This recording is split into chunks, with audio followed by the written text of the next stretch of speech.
नमो नमः, सुप्रभातम। आप सभी का हमारे YouTube channel SP Sanskrit 6 to 10 में स्वागत है। जितने भी नए दर्शक और पढ़ने वाले छात्र हैं, इस चैनल को सब्सक्राइब करें, लाइक करें और अपने मित्रों के साथ शेयर करें, जिससे इस अध्ययन अध्यापन का लाभ वे भी ले पाएं। हमने पिछली कक्षाओं में पढ़ा था स्वर संधि के कितने प्रकार हैं। प्रकारों के अंतर्गत हमने सबसे पहली संधि पढ़ी थी दीर्घ संधि, उसके बाद हमने पढ़ा था यण संधि, उसके बाद हमने पढ़ा था अयादि संधि। आइए इस वीडियो के माध्यम से हम पढ़ते हैं गुण संधि।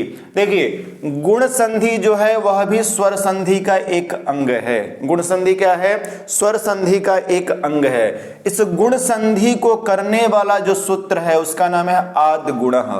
क्या नाम है? आद् गुणः।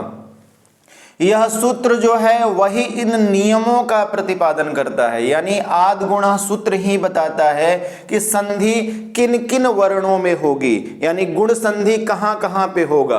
तो ध्यान देना है, नियम के अंतर्गत पहला नियम है अ या आ के बाद, अ या आ के बाद ई या बड़ी ई।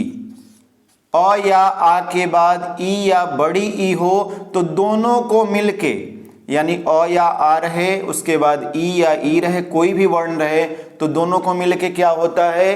ए वर्ण होता है। क्या होता है? ए वर्ण होता है। आइए हम एग्जाम्पल के माध्यम से समझते हैं, उदाहरण के माध्यम से समझते हैं। पहला उदाहरण हम लेते हैं यहाँ पे गज धन इंद्र का। गज है, धन इंद्र। सबसे पहले हमें क्या करना है? इसका वर्ण विन्यास करना है। वर्ण विन्यास करके हम देखेंगे तो ग में अ की मात्रा, उसके बाद आपका है ज, और ज में कौन सी मात्रा है? ज में भी आपकी अ की मात्रा है। उसका थोड़ा सा स्पेस दे दीजिए। इंद्र, आप चाहें तो इसका वर्ण विन्यास कर सकते हैं, नहीं चाहें तो पूरा इंद्र का इंद्र लिख सकते हैं आप, लेकिन हम यहाँ पे वर्ण विन्यास के माध्यम से देखते हैं। ई है, आधा न है, उसके बाद द है, उसके बाद र है, और उसके बाद अ है। आपने नियम में पढ़ा है कि अ या आ के बाद, क्या पढ़ा है आपने? कि अ या आ के बाद ई या बड़ी ई आए तो दोनों को मिलके क्या हो जाता है? ए हो जाता है। अब यहाँ पे ध्यान दीजिएगा, यहाँ पे अंतिम वर्ण क्या है? यहाँ पे अंतिम वर्ण आप लोगों को दिख रहा होगा। यहाँ पे अंतिम वर्ण है अ। अ के बाद हमें कौन सा वर्ण मिल रहा है? ई वर्ण मिल रहा है, यानी अ या आ के बाद ई या बड़ी ई, तो हमें अ के बाद ई मिल रहा है, तो दोनों को मिला के कौन सा वर्ण होगा? ए वर्ण होगा। कौन सा वर्ण होगा? ए वर्ण होगा। ध्यान दीजिएगा, इन दोनों को मिला के बनाना है, इसको नहीं बनाना। इन दोनों की समाप्त कर देना है, इन दोनों को मिटा देना, इन दोनों के जगह पे ए को लाना है, इन दोनों को हटा करके ए को रखना है। अब इनको आप मिलाइए, वर्णों को मिलाइए। ग में अ मिलाइए, ग हो गया। अब ज में अ तो है नहीं, ज में ए मिलेगा, तो जे लिख दीजिए। ग जे, आधा न हो गया, द र अ द्र, क्या बन गया? गजेंद्र। क्या बन गया? गजेंद्र। अब देखिए दूसरे एग्जाम्पल से फिर से समझते हैं। ये पहला उदाहरण अपने अ और ई का देख लिया। आइए दूसरा उदाहरण हम देखते हैं। महाधन ईस। महाधन ईस।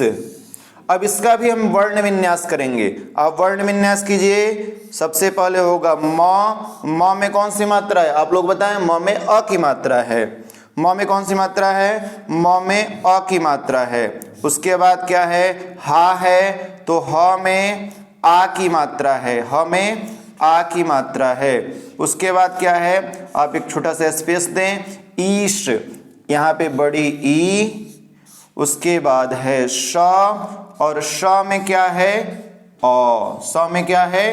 अ। अब ध्यान दीजिए, नियम आपका कह रहा है अ हो या आ हो। यहाँ पे आप देखें, यहाँ पे आ मिल रहा है। पिछले में क्या मिल रहा था? छोटा अ, यानी ह्रस्व अ। यहाँ पे दीर्घ अ का दीर्घ क्या होता है? आ होता है। यहाँ पे आ मिल रहा है। आ के बाद क्या होना चाहिए? ई या ई यानी ह्रस्व ई या दीर्घ ई, छोटी ई या बड़ी ई, यहाँ पे क्या मिल गया, बड़ी ई। अब हम क्या करेंगे, इन दोनों को हटा के यानी इन दोनों को मिला के कौन सा वर्ण कर देंगे, ए वर्ण कर देंगे। कौन सा वर्ण करेंगे, ए वर्ण कर देंगे। अब इनको पुनः आप वर्णों को मिलाइए, तो म में अ मिल गया, म में अ, ह में ए मिलेगा क्योंकि आ और ई मिलकर के ए हो गया, तो ह में ए मिलाइए हे, और श में अ मिलाइए श, क्या बन गया, महेश।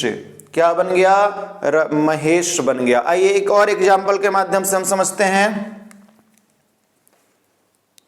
तीसरा एग्जाम्पल हम लेते हैं, रमा धन ईश। रमा धन ईश। आप लोग इसका वर्ण विन्यास करें। सबसे पहले होगा र में होगा अ, उसके बाद होगा म, और म में कौन सी मात्रा है, म में आ की मात्रा है। कौन सी मात्रा है, म में आ की मात्रा है। इसके बाद आगे आइए, ई है और पुनः श है और श में अ की मात्रा है, श में अ की मात्रा है। नियम आपका कहता है कि अ या आ के बाद क्या है, यहाँ पे आ है, आ के बाद कौन सा वर्ण आना चाहिए, ई आना चाहिए। ये दोनों वर्ण आएंगे तो इन दोनों वर्ण को मिला के हम क्या बना देंगे, ए बनाएंगे। क्या बनाएंगे, ए बनाएंगे। अब इनको मिलाइए, यहाँ पे र में अ मिलाइए र, म में ए मिलेगा में, और श में अ मिल जाएगा, क्या बन जाएगा, रमेश। क्या बनेगा, रमेश। मुझे उम्मीद है आप लोग समझ पा रहे होंगे। आइए कुछ वर्णों का संधि विच्छेदों का आप संधि करें। जैसे सुर धन इंद्र, सुर धन इंद्र, देव धन ईश, अवध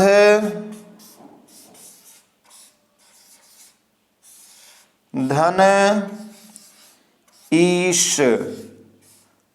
सुर धन इंद्र का आप जब संधि करेंगे तो र और ई, र में जो अ है वह और ई दोनों मिलकर के ए हो जाएंगे, तो क्या बन जाएगा, सुरेंद्र बनेगा। देवधन इंद्र में जब दे का व के लास्ट में अ और बड़ी ई को मिलाएंगे तो ये दोनों मिलके क्या बन जाएगा, ए, तो ये बन जाएगा देवेश। देवधन ईश क्या बनेगा, देवेश बनेगा। अवध धन ईश क्या बनेगा, अवधेश बनेगा। मुझे उम्मीद है गुण संधि के प्रथम नियम को आप समझ पाए होंगे।